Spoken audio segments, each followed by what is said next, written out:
कुछ वाद्य होते हैं जो कानों को सुनाई देते हैं और कुछ ऐसे होते हैं जो सीधे आपकी आत्मा से बातें करते हैं।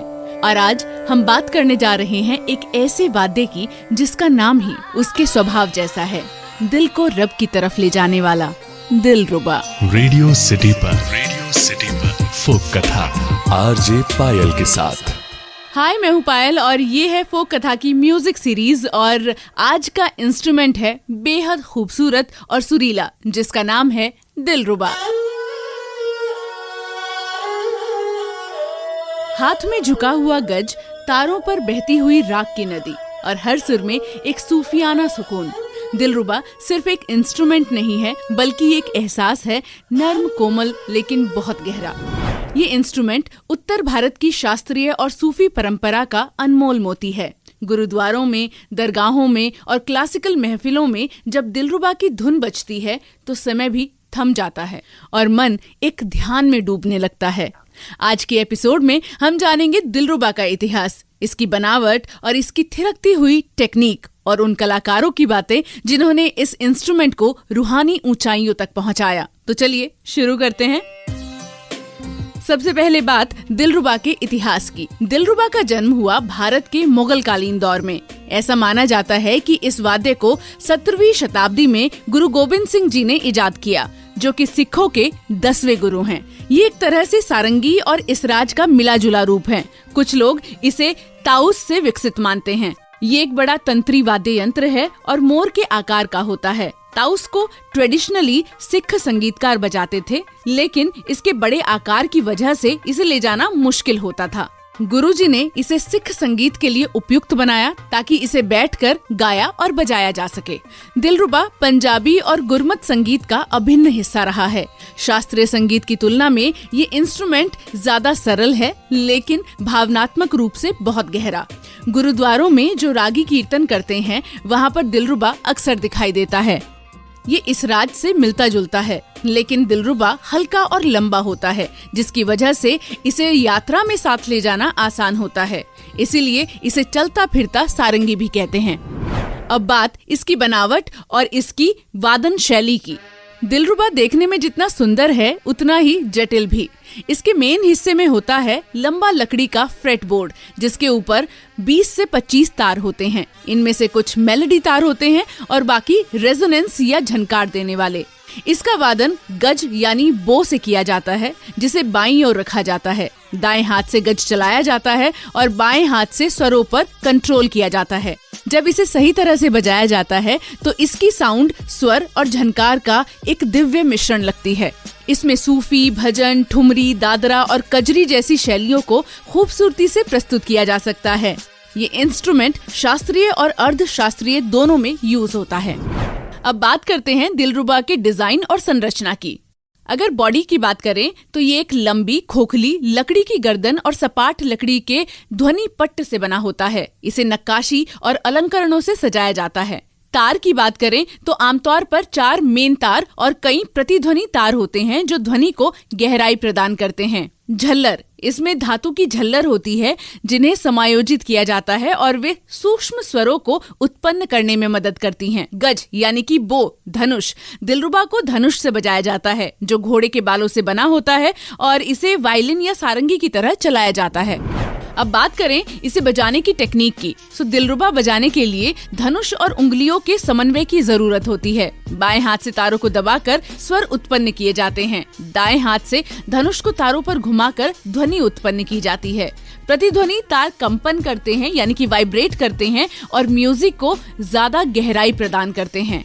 मींट यानी कि ग्लाइड, गमक, लयबद्ध स्वर कांप और मुर्की यानी कि सूक्ष्म अलंकरण जैसी टेक्निक्स का इसमें इस्तेमाल होता है। दिलरुबा अलग अलग संगीत शैलियों में यूज किया जाता है। हिंदुस्तानी शास्त्रीय संगीत में इसे एकल वाद्य और संगत वाद्य दोनों रूप में बजाया जाता है। बात गुरबानी कीर्तन की करें तो ये सिख भक्ति संगीत में गुरबानी गायन के लिए मेन इंस्ट्रूमेंट है। कुछ लोक संगीत परंपराओं और अर्धशास्त्रीय प्रस्तुतियों में भी इसका इस्तेमाल किया जाता है।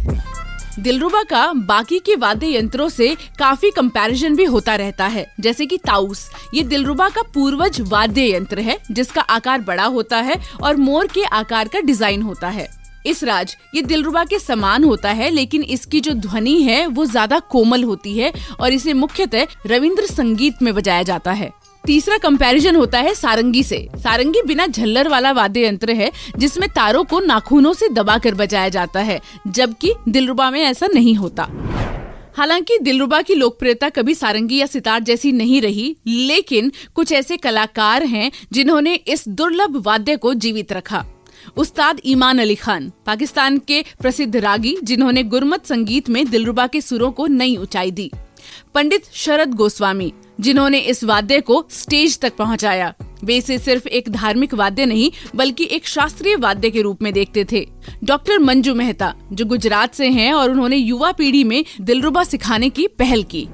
दिलरुबा की सबसे बड़ी ताकत है इसकी वायलिन जैसी भावुकता और सारंगी जैसी आत्मीयता। ये एकमात्र ऐसा भारतीय इंस्ट्रूमेंट है जो इन दोनों का सुंदर बैलेंस रखता है।